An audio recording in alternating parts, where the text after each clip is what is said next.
नमस्कार दोस्तों, स्वागत है आपका MLS न्यूज हिंदी में। तो दोस्तों, अगर आपको लगता है कि चाइना और भारत के बीच में अब सब कुछ ठीक है, तो ऐसा बिल्कुल भी नहीं है। आज भी वहां पर हालात जो बने हुए हैं वो बिल्कुल पहले जैसे तनावपूर्ण बने हुए हैं और दोनों देशों की सेनाएं आज भी कुछ ही दूरी पर टैंक्स, तोपें, ड्रोन और फाइटर जेट्स और बाकी के सभी हथियार एक दूसरे की डायरेक्शन में मोड़ के बैठे हुए हैं। ऐसा इसलिए है क्योंकि जो भारत और चाइना के बीच में डिसंगेजमेंट प्रोसेस शुरू हुआ था वह आज भी अपनी इनिशियल स्टेज पर ही फंसा हुआ है और फरवरी के महीने में चाइना बस पेंगोंग लेक के नॉर्थ बैंक से पीछे हटा था। बाकी पोजीशंस पर आज भी भारत और चाइना के बीच में स्टैंड ऑफ पहले की तरह ही बरकरार है और वो पहला दिन है और आज का दिन है। भारतीय सरकार ने अपने रुख में थोड़ी सी भी नरमी नहीं दिखाई है। फिर चाहे भारत में उसकी ऐप्स को बैन करना हो, उसके इंपोर्ट्स को बाधित करना हो, उसके निवेश को रोकना हो, आज भी भारतीय सरकार उतनी आक्रामकता से चाइना पर कार्रवाई कर रही है और जो कि तब तक खत्म नहीं होगी जब तक कि चाइना की People's Liberation Army disengagement process को खत्म करके सभी पोजीशन से वापस पुल बैक नहीं कर लेती।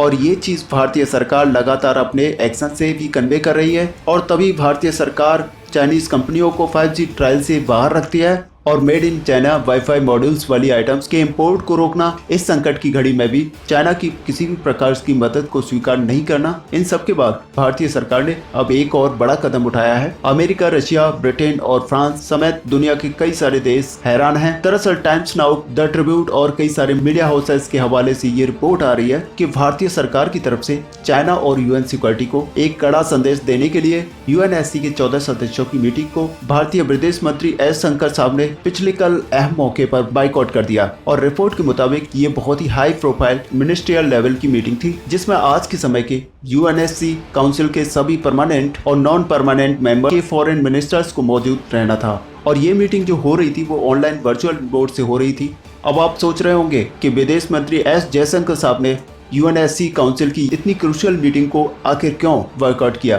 तो आपको बता दें कि पिछले कल जो मीटिंग हुई है उसका संचालन चाइना और उसके विदेश मंत्री वांग ही कर रहे थे। इसी कारण से चाइना को स्ट्रांग मैसेज भेजने के लिए भारतीय विदेश मंत्री एस जयशंकर साहब इस मीटिंग से बाहर रहे। अब ऐसा नहीं है कि भारतीय चेयर बिल्कुल खाली थी। भारत की तरफ से फॉरेन सेक्रेटरी हर्षवर्धन श्रृंगला साहब ने इस मीटिंग को अटेंड किया था, जबकि US secretary of state Antony Blinken और रशिया के विदेश मंत्री अमेरिका और रशिया को रिप्रेजेंट कर रहे थे। अब ऐसा नहीं है कि हर्षवर्धन श्रृंगला साहब अपने काम में कम है, लेकिन अगर डिप्लोमेटिक स्तर पर देखा जाए तो ये मीटिंग मिनिस्ट्रियल लेवल की थी जिसमें विदेश मंत्री एस जयशंकर साहब को मौजूद रहना था या फिर मिनिस्टर ऑफ स्टेट लेवल के मिनिस्टर को जाना जरूरी था। लेकिन आपको ये जानकर खुशी होगी कि फॉरेन सेक्रेटरी हर्षवर्धन इस मीटिंग के दौरान UN सिक्योरिटी काउंसिल के परमानेंट सदस्यों पर जमकर बरसे हैं। उन्होंने इस वर्चुअल मीटिंग में बोला है कि आज यूनाइटेड नेशंस में 193 सदस्य देश हैं जो कि 1945 से 4 गुना ज्यादा है, लेकिन नैरो रिप्रेजेंटेशन और जो कुछ देशों को प्रिविलेज मिले हुए हैं वो यूनाइटेड नेशंस की एक प्राइमरी डिसीजन मेकिंग बॉडी की क्रेडिबिलिटी और इफेक्टिवनेस पर सवाल उठाते हैं। वही उनका आगे कहना था कि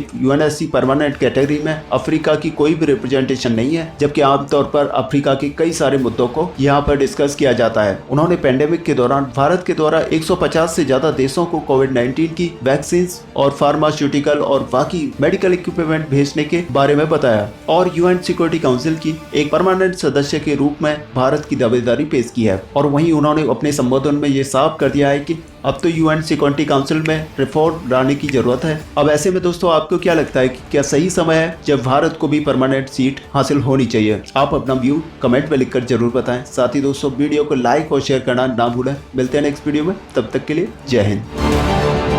अच्छा सुनो, चैनल को सब्सक्राइब करो, उसके बाद घंटी बजा देना ताकि अगली वीडियो आपसे मिस ना हो पाए। Thank you.